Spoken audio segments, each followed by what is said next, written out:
In this video, we're going to be looking at creating the future tense of first and second conjugation verbs.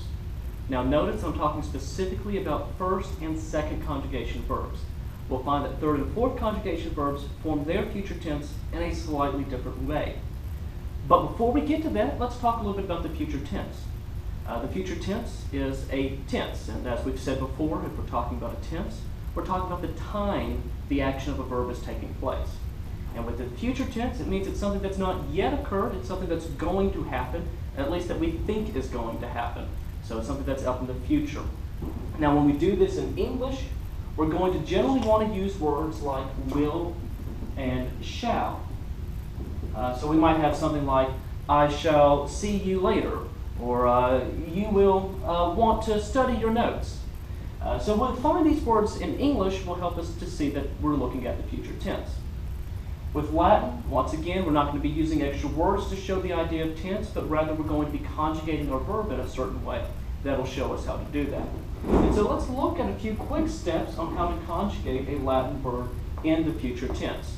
Let's go ahead and just do the steps and at the same time do an example verb. Just to keep things simple, we'll use the verb amo, which means to love. Amo, amare, amavi, amatum are the forms there, the principal parts. And we'll be using this one as we go ahead and conjugate this out in the future tense. Now when we work with the future tense, our first step is going to be one that we've used before. And that step one is simply to create the present stem. So we're going to use the exact same stem that we used with the present tense. And hopefully you remember that all you have to do to create that is just remove the letters RE from the infinitive. So we look at the infinitive, the second principal part, we see amare is there.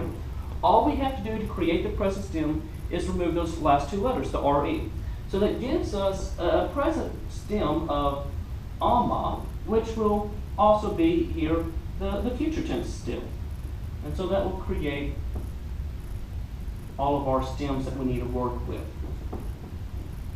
The second step is where things get a little bit trickier. And so that's going to be that we're going to have to add a tense indicator. Now, if you remember, we've talked about tense indicators before. We used these back when we worked with the imperfect tense. With the imperfect tense, our tense indicator was the letters B, A.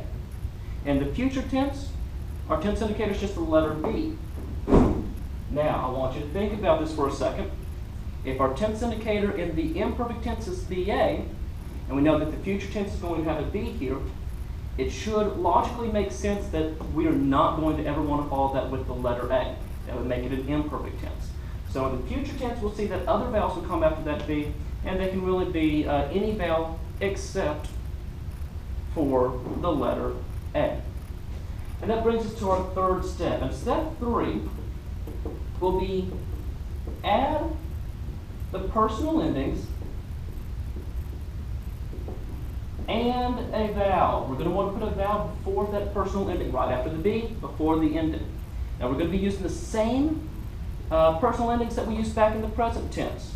So that means in the active voice we're using OST, MUS, TIS, and NT.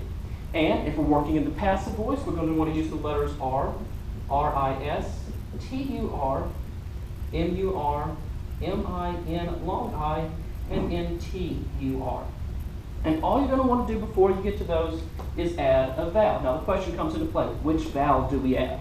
And it's really quite easy to do this. So let me show you quickly what I'm talking about. So far, we need to put these B's in there after the ama. Now our first person singular, that's the O, the long O. And so we can simply put that in there and not have to worry about adding any additional vowels because we should know that long O is a vowel. Now when we get to our next one, the S, we're not going to just put an S there, we've got to put a vowel before, and that vowel is going to be an I. And so we end up with the ending of we end up with the word amabis, and the ending there, that IS after the B. In fact, the next 3 are also going to all have an I right there. So we start with an O, we get a couple of I's going in, Our last one's going to have a U. Then we just put those letters in there that we know that we need as for ending. So T, a mob it, he, she, or it will love. A mob them more, M-U-R will go in that spot. Or sorry, M-U-S, I'm doing active voice, and I just wrote the passive. M-U-S, a mob bemus. In the second person plural, we're going to put a T-I-S after that I. And in the third person plural, we're going to put the N-T there. Now, an easy way to remember these is if you took all of those vowels and you lined them up, one after the other, straight down in a row, you end up with something that looks like O, I, U. And if you look closely, that looks kind of like a fish hook. So we can refer to this as a fish hook pattern. So if you were to put them all straight down, create this fish hook that we're looking at. Now, this will change just slightly if we're working with the passive ending. So that R, R-I-S, T-U-R, M-U-R, M-I-N-I, N-T-U-R. One change will come into play. And so we go ahead and put those up here just as well so we can see them. Everything starts the same. Everything starts the same. The AMA from the stem, the B as our tense indicator. But next we're going to be adding the vowels and we're going to be adding the endings. On that first one, it's still going to be an O. I'm a bore, so O-R will be the ending on that one.